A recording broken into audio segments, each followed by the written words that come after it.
How you doing? I just want to tell you, Mr. Lang, I'm such a huge fan of yours. I'm a really big fan of the show that you did, Crime Story. I watch it all the time. Dave Abrams. Thanks, Chris. It's great to hear that. It was a good old show, wasn't it? Oh yeah, man, you're the man. Watch it all the time. Hey, Okay. man. Okay, cool. So I wanted to ask you, one of the things that I really thought was kind of interesting about Don't Breathe 2 is that in this one, there's way more sympathy for Norman as compared to the last movie. And you're kind of on his side throughout, which maybe you weren't as much in the last movie, at least I was. And I was just wondering, for you, what was it like to kind of bring that layer of sympathy to a character that was kind of in some ways like the boogeyman in the first film? Well, I wasn't in any way attempting to court anyone's sympathy or even to court their empathy. Mhm. I was just trying to accomplish the task, or the character is trying to accomplish the task at hand. He's moved beyond, in the first one, what you can appreciate about the character is that he's doing what he needs to do to survive. And you can't blame any creature for attempting to survive, right? I think it's not a moral issue. It's an organic issue.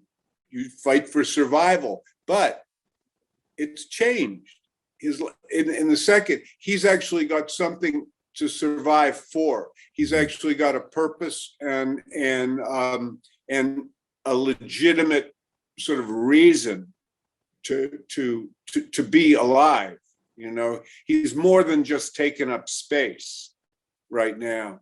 He's actually has a responsibility to, and we can debate, you can talk about whatever kind of moral ambiguities you want with it.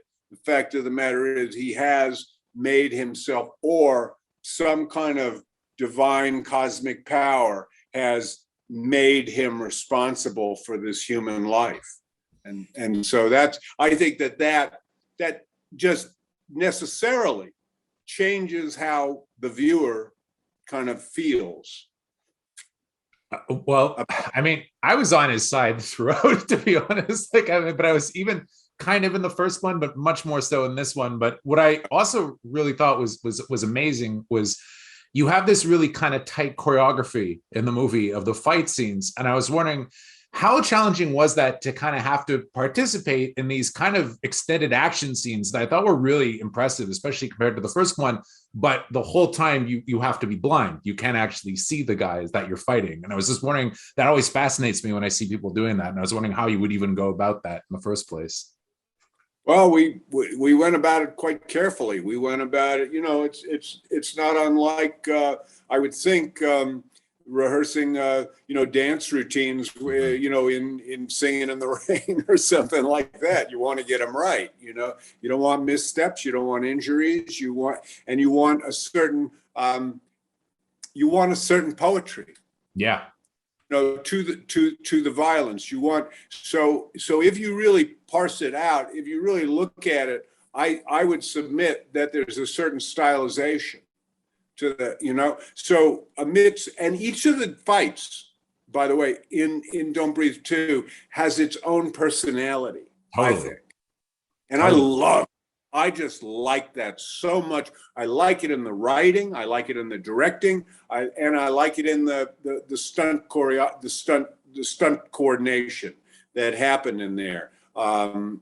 So they, because it really goes from kind of improvisational jazz, which that basement fight with Rocky, which is just a balls on beating the shit out of each other, to the water, to the kind of Esther Williams moment, you know what I mean? When I'm doing water ballet, at the bottom with my fingertips and everything like that. So yeah, it was done thoughtfully and carefully. And then when they say action, all hell breaks loose anyway.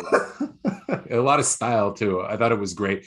Well, thank you very much for your time, and you make me want to hit the gym with those t-shirts again. So Hey, it's good to talk to you, Chris. take care, man. Thank you very much. Bye.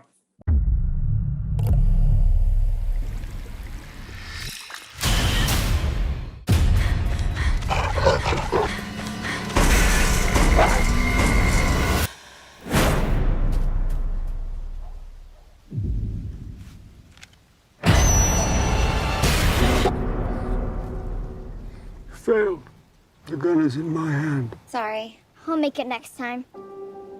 You almost got me, didn't you, boy? We had a lot of fun today. I could take her again next week. No. Home safer.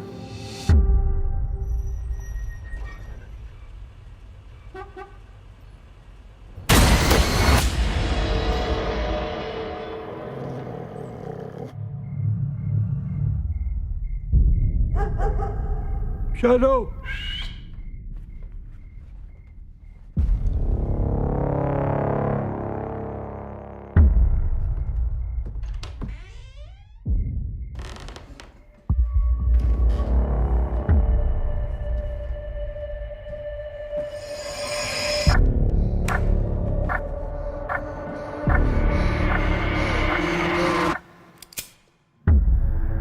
What do you want? You're coming with us, kid.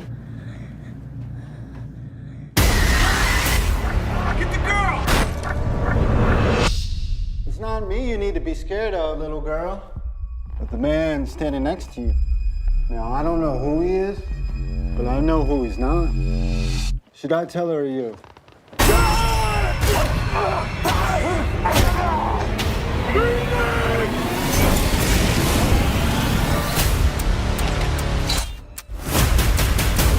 He's gonna come for me.